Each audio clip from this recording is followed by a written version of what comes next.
Welcome to this edition of Tax Matters. I am your Fulton County Tax Commissioner, Arthur Ferdinand. On today's program, we are privileged to have as our guest Sheriff Ted Jackson. Sheriff Jackson is an ex-FBI agent and the head of the agency's office here in Atlanta. Sheriff Jackson, welcome to the show. Thank you for having me. Appreciate it. Quite welcome. First of all, let me congratulate you on being re-elected for your second term. You have done a lot in the county, and I trust you'd continue to do as well in the future. You know, Sheriff, this county has always been, for a long time, ever since I've been here, under a consent order by the federal judges.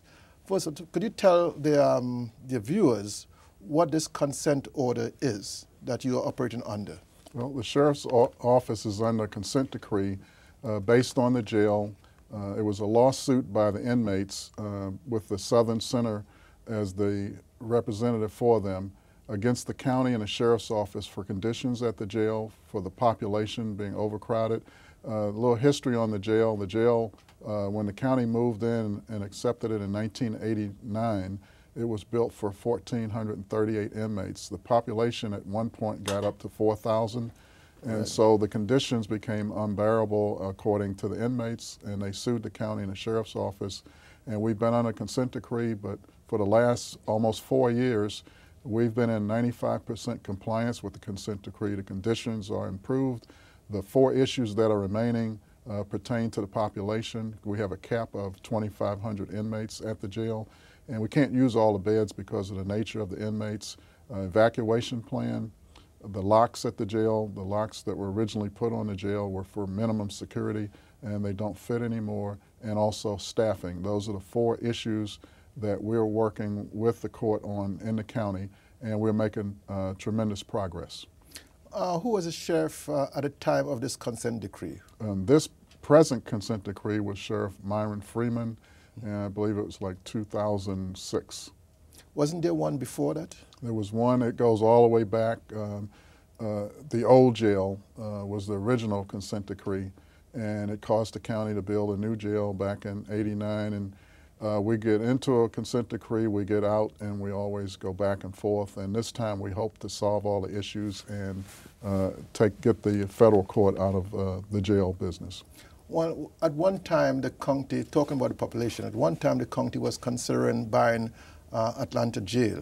Where does that stand right now? In 2009, Mayor Franklin at the time sat down with the county, and it was the negotiations between the county and the city.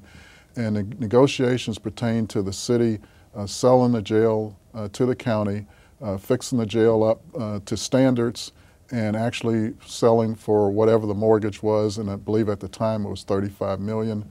But because it was her last year in office, they decided to wait until a new mayor came in before they finalized it. And when Mayor Reed came in, everything changed. He wanted to sell it to the county as is for $85 million. And then it was no longer conducive to the taxpayers to expend that kind of money. What was his motivation to triple the price almost? I'm not going to try to speculate on it, but maybe it became a business deal. I'm not sure. Okay. One of the key things in the consent order was the conditions in the jail. What kind of things have you been doing to alleviate whatever problems existed? Well, part of the problem was the cleanliness of the jail. And because it was overpopulated, you had inmates sleeping on the floor. It was deplorable conditions. And last year we had a population escalation, and we had inmates sleeping on boats on the floor, which was in violation of consent decree.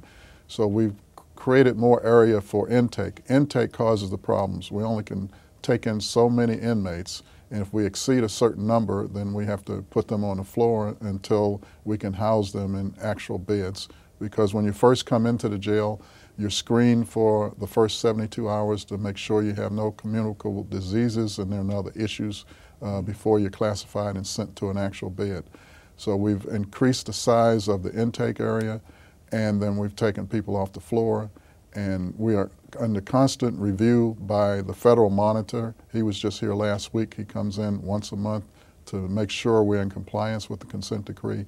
And as I said earlier, we're in 95% compliance. The jail is clean. It's not overpopulated, and we still have to outsource inmates to keep the population down. Is it expensive to outsource inmates, and to where do you send them? We send some to Hall County, and for us to keep inmates, it's like $84 a day, and Hall County charges us $36 a day. Then why do we have a jail then? I've heard that before, but you know, you have to have the inmates close to where the courts are and their families, and you can't just, yes. That's right. And we also use Union City, which is $45 a day. Okay. So between those two facilities, that's where the overpopulated inmates are transported to. At a reasonable cost. Very reasonable. Yeah. Now, a lot of the inmates who come into the jail, whether convicted or before conviction, usually have very low education, dropped out of school, etc. What are you doing to help them so that you won't have them returning afterwards in terms of education? We have a number of programs. One of the programs involves a GED. In 2009, we did a study in the jail with inmates who volunteered for the GED program.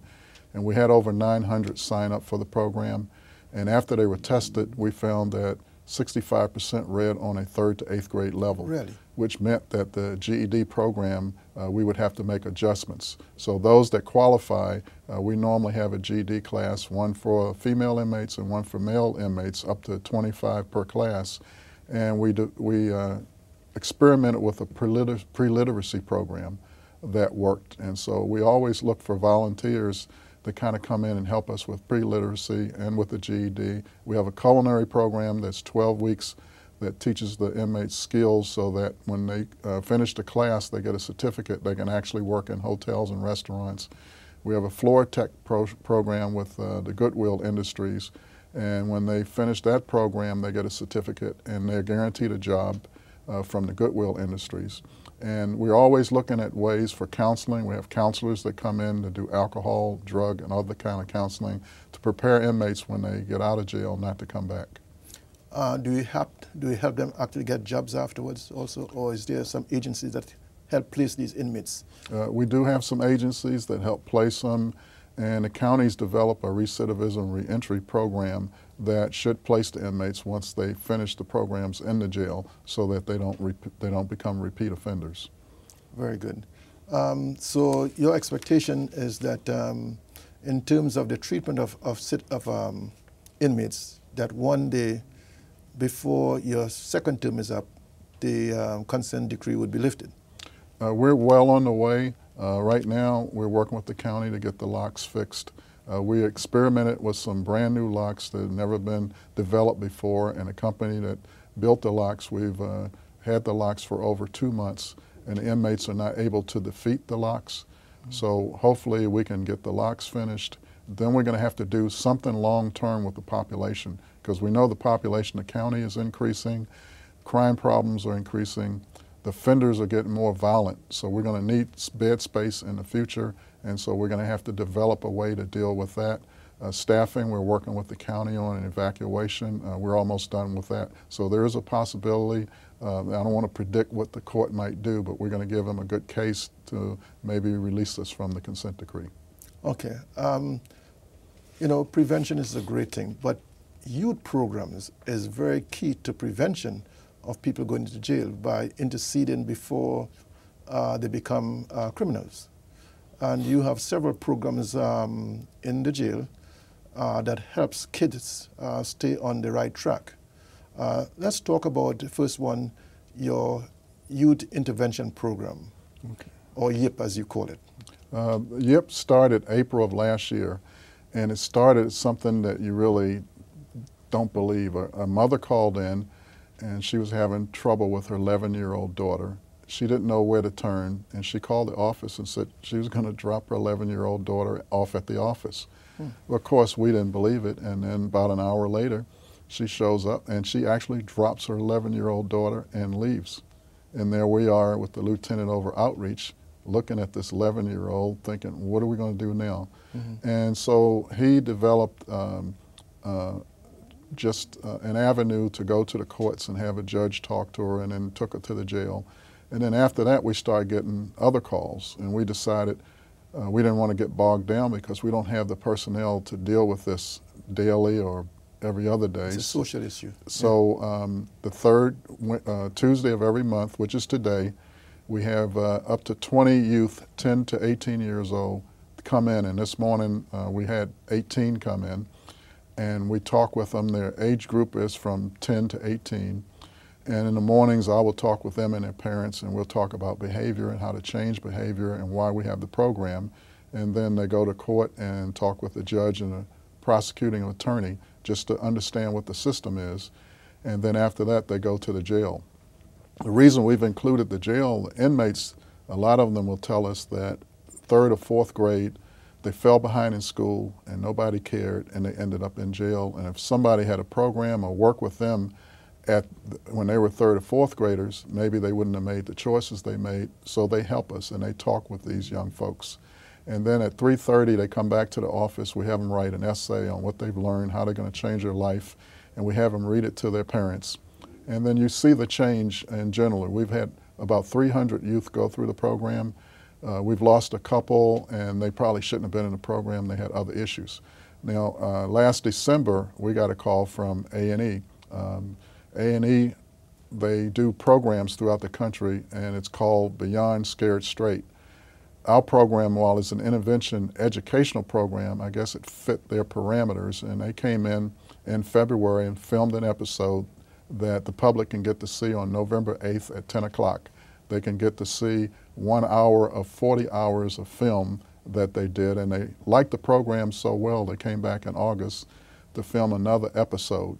And it's going to help us because with those, now we can use that as we go out and talk to youngsters, and we can let them see the program with maybe actually not having to go through the program.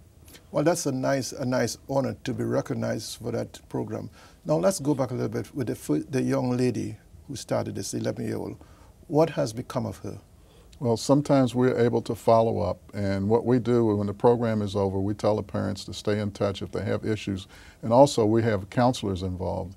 Counselors in the morning will talk to the parents because follow-up is very important.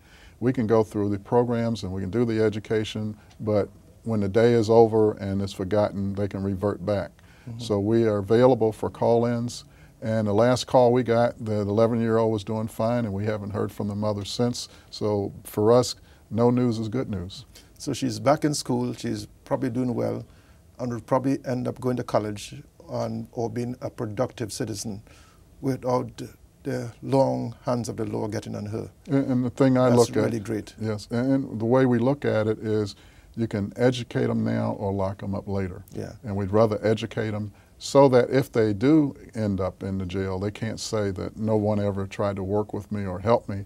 Mm-hmm. And we're tough on them, mm-hmm. and the inmates are tough. Yeah. And we have hardcore gang members participate with us, and we have on the female side, we have hardcore female inmates that get to the heart of some of these young girls who stand out all night, won't mm-hmm. listen to the parents, and they're making bad choices, and we can change the behavior before they get in trouble. And when they get in trouble, and if they get convicted, then they lose one of the best rights anybody could have, the right to vote. And so when these kids end up in jail after conviction, then they lose their right to vote, which is a key part of democracy. And so the intervention programs help to keep people on the voting rule. Do you tell these kids that? Well, we probably don't go into that kind of detail. Mm-hmm. Because, you know, these are youngsters and we're more concerned with their behavior, and so they understand what bad behavior will do. And bad behavior takes you out of society. You give up all your rights, you give up all your freedoms when you're in prison or locked up. Now, you have another program with youth. Let's talk, we have a few minutes before this section ends. Let's talk about that program.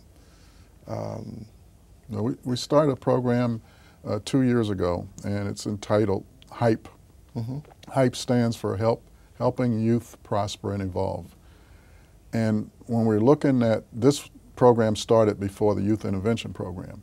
We were looking at a way to reach out to youngsters. We do a lot of work with schools. We have a program called GREAT gang resistance education and training, where we go out and talk to 4th and 5th graders about joining gangs and using drugs and what that'll do for you. You start that early in gangs? We start in 4th grade, because the 4th graders is where the behavior kind of starts to go bad. And remember what I said earlier about the inmates we have, said 3rd and 4th grade is where, you know, they got forgotten and nobody paid attention to them. And so this program is a program that's a year long, that we do training in certain schools that we work with. And so we looked at that and said, well, how can we reach more youth? Because, you know, it's just not 4th and 5th graders that are getting in trouble. And so this Helping Youth Prosper and Evolve HYPE is for 6th to 12th graders. And this is the 3rd year. The first year we did it at Mount Ephraim Baptist Church with Dr. White. And we had 300 youngsters from 6th to 12th graders. We have 5 workshops. They deal with gangs, they deal with the juvenile system, they deal with drugs, health issues. We have somebody from CDC actually come in and talk to them about health issues, what to stay away from, and other issues that they come into as youngsters. And then we have entertainers come in. Sometimes we have professional athletes and others that talk with them. And it's a one-day program from 8:30 in the morning until about 3:30 in the evening, all day on a Saturday. And the date for this year is October 20th. And we're working with Atlanta Metropolitan College in a partnership. They're going to co-sponsor with us the Youth Intervention Program. And it's workshops, it's education again.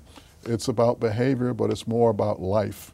And youngsters need to be exposed to this. And each year at the end of the day, when the parents come pick them up, they're not ready to go. They want to stay there. Last year we had Board of Education Chairman Brenda Muhammad spend the day with her. We had judges. We have other folks that come out for the day because they want to give back to the youngsters and they want to work with them and serve as mentors. Very good. We'll continue the discussion when we return. Let's take a quick break, and when we come back, we'll have more with Sheriff Ted Jackson. Stay with us.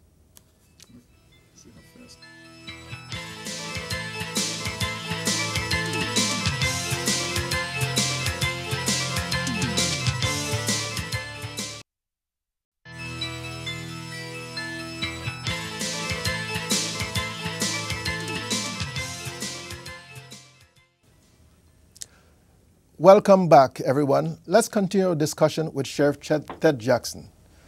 Now, Sheriff, you are the chief law enforcement person in Fulton County. Is that right? That's true. That's right. You are a constitutional officer, and other agencies look up to you. And so, for the first time, I'm seeing more cooperation between these agencies and your office. Tell us about what you do with the local chiefs, etc. Well, the Sheriff's Office is the only law enforcement agency in the county that has jurisdiction throughout the whole county. And so my position is that we should facilitate cooperation among the local agencies as well as federal and state agencies to protect the citizens of the county. And we decided February 2009, right after the election, I had the first meeting with the chiefs in Fulton County. As part of my campaign, and first time I ran for sheriff, was to institute total cooperation among the different law enforcement agencies in the county to protect the citizens and stay on top of crime and do preventive measures as well as enforcement. And we had our first meeting in February 2009, and all the chiefs from throughout the county, actually we had hosted a meeting in the sheriff's office. And we discussed the concept. Everybody agreed to do it. And for the first, for 2009 and 2010, we met monthly. And we invited federal and state agencies. We shared intelligence. And these were working meetings to share intelligence, to stay on top of crime, and to attack major issues. For example, the district attorney actually attends the meetings as well.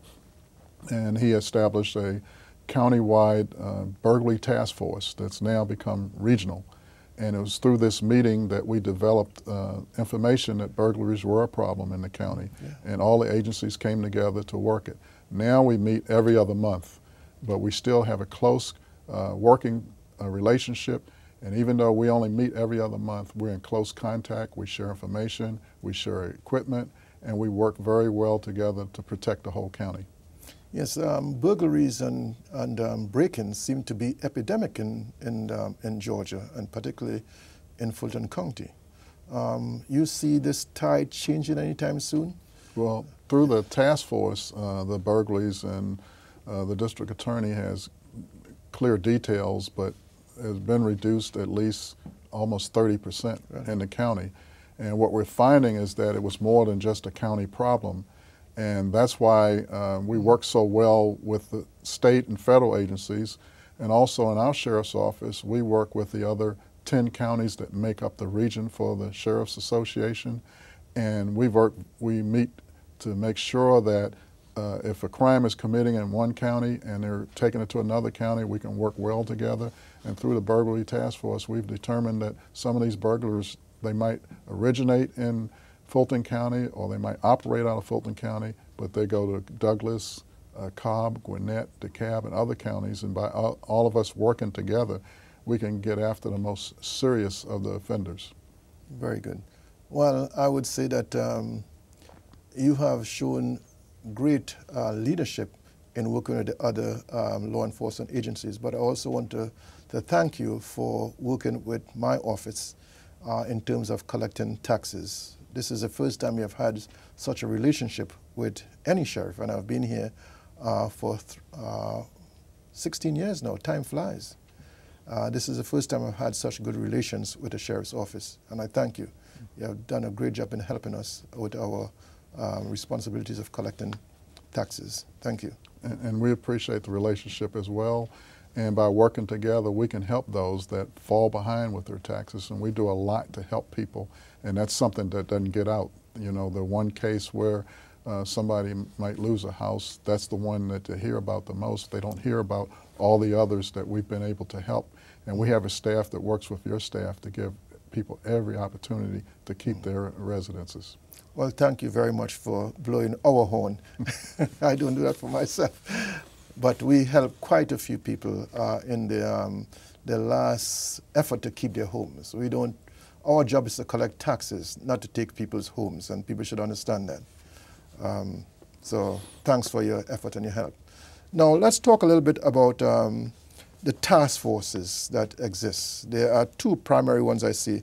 The Southeast Regional Fugitive Task Force and the FBI's Joint Terrorism Task Force. Those seem to be two big things. Yeah, those two big ones, and I'll mention another one with the drugs, but the U.S. Marshals Fugitive Task Force is really a big help for us. We have deputies assigned to the task force, but it covers the whole Southeast region.